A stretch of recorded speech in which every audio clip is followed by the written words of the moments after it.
Hello, this is AL Thick Madame, and I am going to add to the video that I was trying to do before where I had gotten interrupted by a phone call and I completely forgot where I was.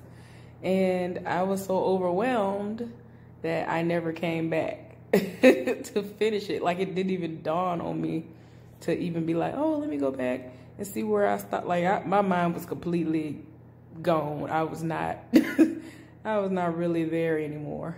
But anyway, so like I was telling y'all before, I had gotten stopped by a sheriff. He lived for me. Eventually he let me go. So I went on by my business. I ended up in Wetumpka. I had to go meet the mother of the children that were on my caseload because she was in prison.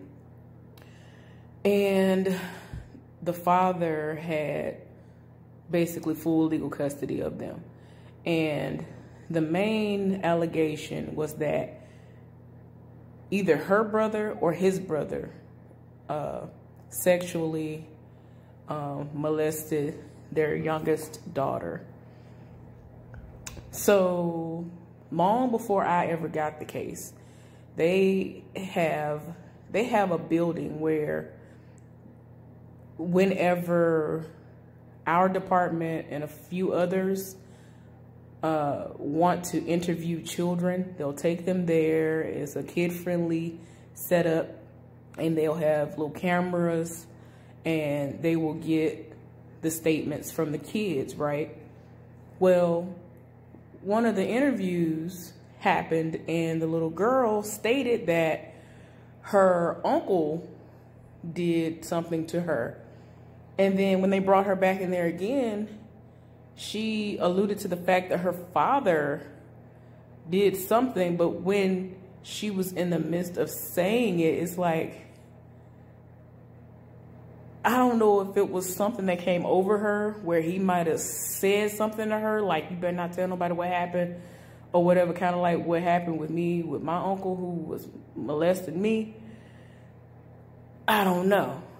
But that's what prompted them to open up the case even further, and then they passed it on to the Child Protective Services unit. So we ended up going to the jail, myself and my supervisor, we ended up going to the prison, jail, whatever it was, I think it's a prison. And we wanted to see what she was going to tell us. We thought we might have been able to get some insight from her as to what really was going on. So we asked her, like, you know, what happened with your daughter? You know, this is what we were told, and now there are conflicting stories, so which is true? So she was like, well, I don't know. I've been in and out of jail, and she had some drugs and stuff going on with her too, and she had been in and out for a couple of other things, so she hadn't really been around, so she didn't know anything outside of what she'd heard. And she was saying that she heard exactly what we heard too. So we basically was just there like, oh, okay. So since we got nowhere with that, we ended up developing an ISP with her, which again is an individualized service plan where you outline the reason why the case was opened, the goals that you want them to, you know, actually know that they should be able to reach, you know, lay them out, ask them if they really think they can reach it, whatever. And, you know, we actually write it down, type it up. It literally is on record, all that stuff. So we're talking to her, and she was just saying that she wants us to help her kids. And, you know, if the father is in any way, shape, or form responsible for what has been going on with her child, she wants him to not have any type of contact with them. And we kept trying to tell her that every time we have tried to get her child to speak, it would just get to, she would completely shut down. Like, she would avoid eye contact, any of that. So when I first met the child in question, she has like 2 other siblings, but when I met her, she, you know, was kind of shy, and she did not have any self-esteem. The father had a live-in girlfriend, that the children, you know, they liked. But for some reason, she would sit up there and put a relaxer in this little child's head. And she was pretty young, but at the same time, she already didn't really have much hair to begin with. So when I saw her head, we were looking like, what in the world? Her hair was like, her scalp was burnt up. Her hair was really, really thin already. So we were just looking like, what in the world? So we had to tell her, like, you can't do that to her. You know, just let her hair be natural. Just keep it short. Let her just have a small puff and be done. So she was like, well, she don't like her hair like that. She want her hair to be like her sisters and all the other girls at school and all this other stuff. We're trying to explain to her, like, yeah, she might want that, but in order for her hair to actually start being healthy, you need to not do these things. And this is a part of the reason why we have to stay in your home. This is the reason why I have to keep popping up at the school. I have to keep popping up to doctor's appointments and all this other stuff. Y'all, tell me why I got a call from the school and one of her teachers was concerned. It felt like she hadn't been eating like she should have. The students have been teasing her because of her hair. Her clothes were too small. She's one of those kids where even she's naturally small, but she was growing so fast out of her clothes. She was going to be like tall. Pretty sure she's towering over me. I'm 5'3". And she was already like at my chin then. And she was like in, maybe the 4th or 5th grade then. But it was just so much. And then they felt like she had like bruises on her. So I had to look at her body and determine whether or not I needed to, you know, go to the house and talk to the parents. Of course I was going to do that. That was no question. But, you know, that was just a part of the process. And I had to ask where it came from. I asked her to see if she was going to give her daddy up. And she just would completely shut down. And I hated it because I had gained such an amazing rapport that I was just like, oh, okay, you know, maybe she'll open up to me. And I used to be able to get right there. I used to be able to get right at the door with her. And then when we would be right there on the cusp of things, look like she's about to tell on her daddy. It's like he'll come from out of nowhere. Like if I'm at the house visiting, he'll come from out of nowhere and she'll look at him and then she'll just shut down. Or if she's at school, she'll just look somewhere else. And I'm just like, dang it, but ain't nothing I can do. You know what I'm saying? I can't try to put words in her mouth and all this other stuff, y'all. So it was just to the point where what we would do as far as the clothes were concerned, we actually purchased clothes for her. We purchased shoes. We got like little, what are they called? Not barrettes. It was like headbands or something, like little ribbons that weren't going to put any kind of tension or anything around her edges or whatever, but it would give a slight decorative, you know, feel without her throwing a wig on and all this other stuff, because that's what that girlfriend would do. She'll throw a wig on it and try to glue hair on her head and try to force all kinds of weave in her head and braids in her hair. They ain't doing it but taking her hair out even more. Like, y'all, if y'all had saw her hair, y'all would have been like, somebody know they wrong. Like, it was bad, and I hated that. But I did talk to the father. I didn't know if it was him, the girlfriend, or both that had been hitting her, or if it was even that. He tried to say that nothing happened. He doesn't believe in even spanking them and all that. Y'all, to make a long story short, with this case, we could never prove who did what. And every time I did a pop-up at his house, he passed every single drug screen I popped on him and the girlfriend. Only thing that they had a guilty pleasure really of that I ever saw was that they had beer. And they were never intoxicated when I was around. And I mean, I would pop up on weekends, anytime, late at night, all that. So I never caught them drunk. The electricity was always on. They always had running water. The rooms were always in order. The house was always clean, except for one time. Like one of the first times I came over that the house wasn't where it needed to be.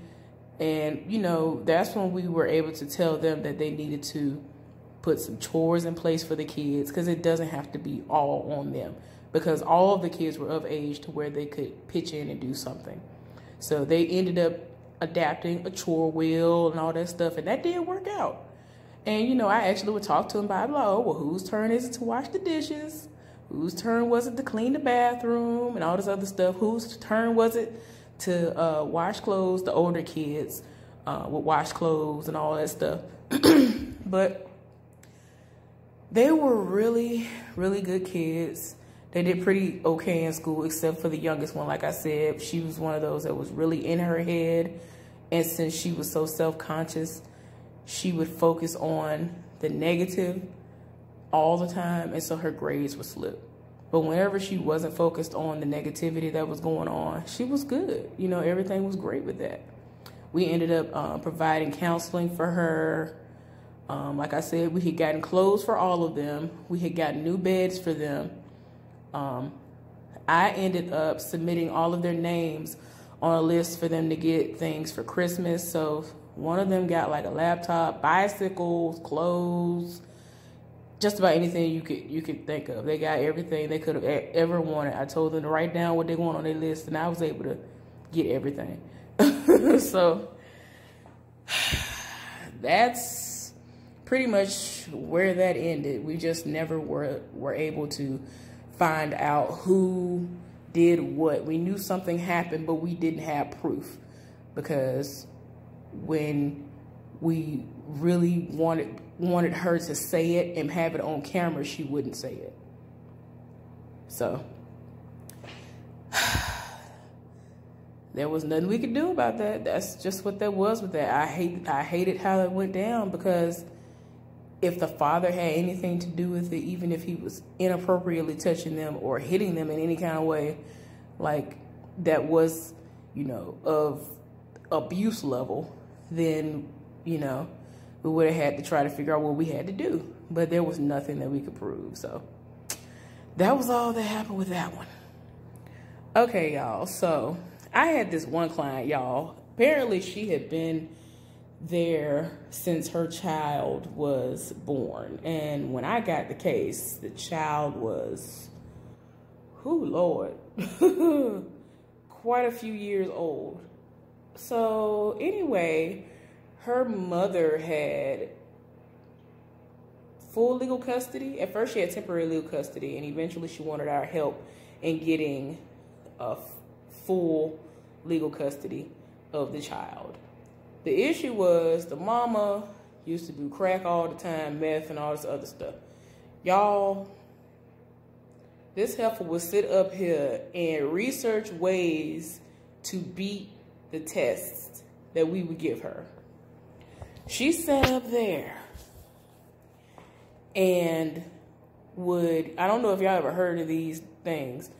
One of the things that she did, she had started using shampoo, because her hair was long. So if she'd done anything, we would take a hair follicle.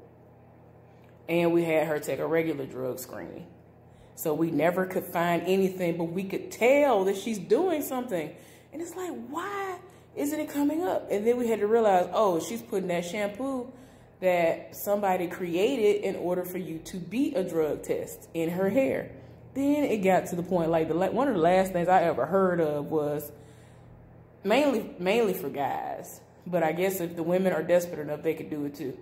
If you were in that room and it's not one of the ones where somebody is actually looking at you while you're peeing, but they're just on the other side, you could pour this powder in your hand, pee into your hand, and I guess, like, what do you want, how do you say it? Like, kind of make a motion like you're washing your hands while you're peeing, and somehow make yourself pee in the cup with that pee. Let that pee fall into the cup, and if it's dirty, it'll be clean because of whatever the powder is. And I was just like, this is too much. Y'all is coming up with too much to beat these tests. How about don't do these drugs if you're going to have kids? because a lot of these people got into trouble in the first place and have cases that are open because they were high and left their kids somewhere. Inappropriate things happened, house almost burned down. Some kind of crazy situation happened because they themselves were high. So my home state is not a state where you can smoke weed and it's legal, because it's not. So yeah. But anyway, this particular woman, she stayed doing crack, y'all. Stayed doing crack. She had every single sign of a crackhead. But every single time I would pop a drug screen on her, she would pass it. My supervisor was like, I know she lying. I know she doing drugs. So like I said, we ended up finding out all this stuff. So yeah, we just could never prove it. Because we aren't, we can't see her doing these things. We can't see her that morning wash her hair with the stuff and all that. Y'all, it was just too much. Anyway, we would go to court all the time on behalf of her mother, which was, like I said, the legal guardian of her daughter. Her daughter loved being at the home of her grandmother. Now, this woman, the mother, she always had a problem with her mom. She didn't get along with her mama, so of course she didn't want her mama to have full legal custody of her child. Y'all, it was just ridiculous. And the grandmother was amazing with her. She never asked us for anything. She was always, the only thing she ever asked us for was just to be on her side when court time would come around, just accompany her to court to let them know that she is doing everything that she's supposed to do to care for the child so that it'll look good in her favor in order to get full legal custody. That woman will fight tooth and nail.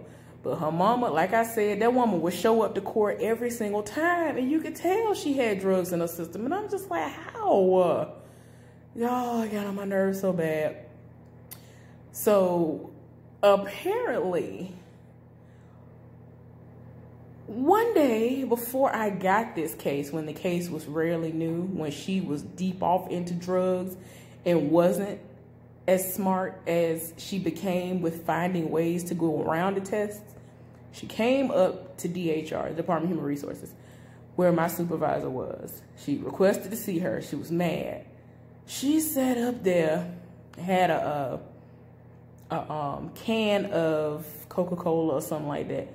Y'all, tell me why she got so mad with my supervisor that she ran away, ran behind her, chasing her with a can, and threw the can, a full can now, of Coca-Cola or whatever the, not alcoholic beverage, whatever the soda was, at her.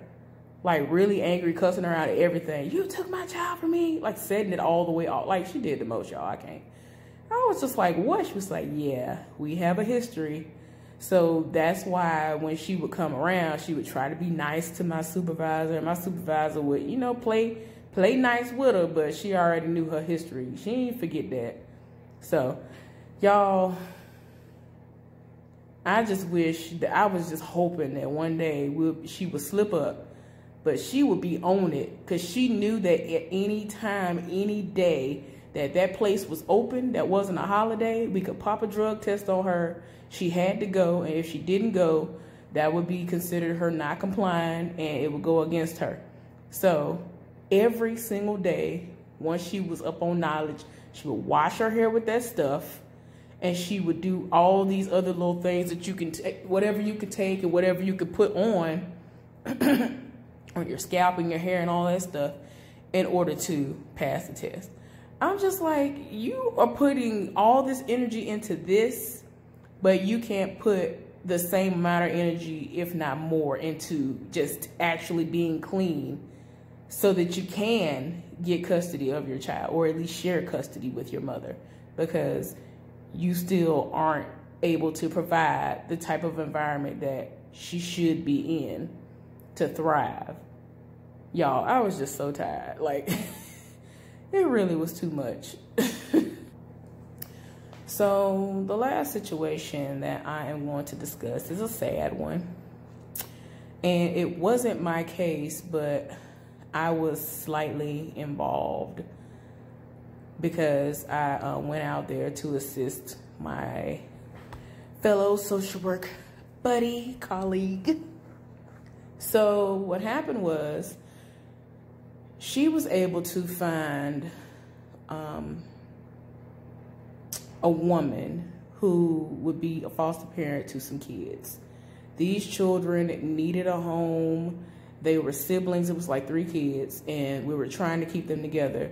Until we found her, they were going to have to be split up into like 2 homes or 3 homes. But somehow we were able to find her, and then we placed them. She had an amazingly beautiful home, amazing income. She was another one of those people who would not ask DHR for help.